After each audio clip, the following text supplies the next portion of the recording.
آپ کا دوسرا سفر حج تھا، غالباً 1906 میں آپ دوسری مرتبہ حج کعبہ کے لیے تشریف لے گئے تھے۔ آپ کے بڑے صاحبزادے حجت الاسلام مولانا حامد رضا خان رحمۃ اللہ علیہ بھی آپ کے ساتھ تھے۔ حج کی حاضری کے وقت اس وقت وہاں پر ظاہر سی بات میں 1906 کی بات کر رہا ہوں، وہابیت کا غلغلہ نہیں تھا، اہل سنت و جماعت تھے، ترکیوں کی خلافت تھی، سنی عاشقان رسول مکہ میں بھی تھے، مدینے میں بھی تھے، علماء حرمین طیبین تھے۔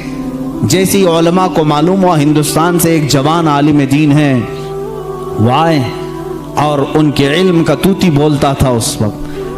تو اس وقت وہابیوں کے شروع کے فتنے نکلے تھے اور علم غیب رسول پر لوگ سوال کر رہے تھے۔ مولانا سید اسماعیل رحمت اللہ تعالی مکہ مکرمہ کے جلیل القدر عالم دین ہیں، سید اسماعیل مکی رحمت اللہ علیہ، وہاں پر موجود بڑے بڑے مشائخ ہیں۔ جب مولانا سید اسماعیل مکی رحمت اللہ تعالی علیہ کو خبر ہوئی تو ایک دن اعلیٰ حضرت رضی اللہ تعالیٰ عنہ مکہ مکرمہ میں طواف خانہ کعبہ کے بعد آپ مکتبۃ الحرم، مسجد حرم میں جو مکتبہ تھا، کتابیں رکھی جاتی تھی، لائبریری، وہاں جا رہے، یہ پیچھے سے آئے، انہوں نے دیکھا اعلیٰ حضرت رضی اللہ تعالیٰ عنہ کو دیکھا اور اس کے بعد ملاقات ہوئی، گفتگو ہوئی۔ مکتبے میں جب گئے تو وہاں 4 علماء اور بیٹھے تھے، سب کتابیں کھولے ہوئے بیٹھے تھے۔ اعلیٰ حضرت سے ان لوگوں نے عربی میں سوال کیا کہ شریف مکہ گورنر، جو مکہ کے گورنر ہیں، ان کا ذہن خریدنے کے لیے کچھ وہابی علماء علم غیب پر سوالات کر رہے ہیں، ہمارے پاس 5 سوال آئے ہیں، آپ دیکھ لیں۔ چٹھی لی اعلیٰ حضرت نے اور اس کے بعد فرمایا کہ ٹھیک ہے، میں اس کا جواب لکھ دیتا ہوں، میں آپ کو لکھوا دیتا ہوں۔ ان علماء نے کہا ہم کو اتنا جلدی نہیں چاہیے، اتنا مفصل چاہیے، اتنا تفصیلی چاہیے کہ وہ ان میں سے کوئی جواب نہ دے سکے۔ اعلیٰ حضرت رحمت اللہ تعالیٰ علیہ مکتبۃ الحرم مکہ میں اس وقت موجود تھے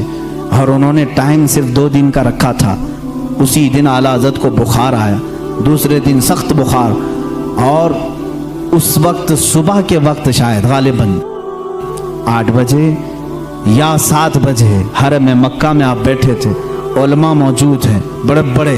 وہاں پر مفتی حنفیہ بھی تھے، مفتی شافعیہ بھی تھے، مفتی مالکیہ بھی تھے، یہ 4 مذاہب کے مفتی وہاں پر ہوتے تھے، ہر زمانے میں رہے ہیں، یہ بڑے بڑے عبقری شخصیات وہاں تھے۔ اعلیٰ حضرت رحمت اللہ تعالی علیہ بخار کی حالت میں لکھانا شروع فرماتے ہیں، حضور صلی اللہ تعالی علیہ وسلم کے علم غیب پر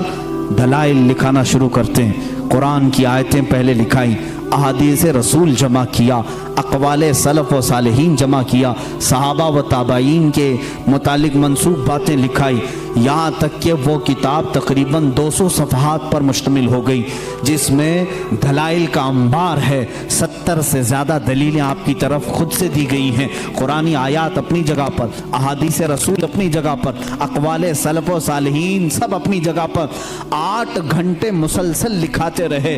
8 گھنٹے میں پوری کتاب تیار ہوئی، جس کا نام رکھا الدولۃ المکیہ بالمادۃ الغیبیہ۔ یہ مصر سے بھی شائع ہوئی ہے، جس کو ابھی نام کی تبدیلی کے ساتھ وہاں کے ایک بڑے مشہور عالم، وہاں کے ایک استاد نے شائع کیا ہے، رفع الریب اما نال المصطفیٰ من الغیب۔ یہ کتاب ایسی ہلچل مچا دی مکہ میں، 8 گھنٹے میں لکھی ہوئی کتاب ہے، جس میں تقریباً 200 دلائل موجود ہیں، 70 سے زیادہ اقوال موجود ہیں۔ یہ تمام دلائل لکھنے کے بعد اعلیٰ حضرت رحمت اللہ تعالیٰ علیہ اس میں تفسیر کے حوالے جاتے، ریفرنس سب ہیں، ایسا نہیں کہ منہ سے بولتے چلے گئے۔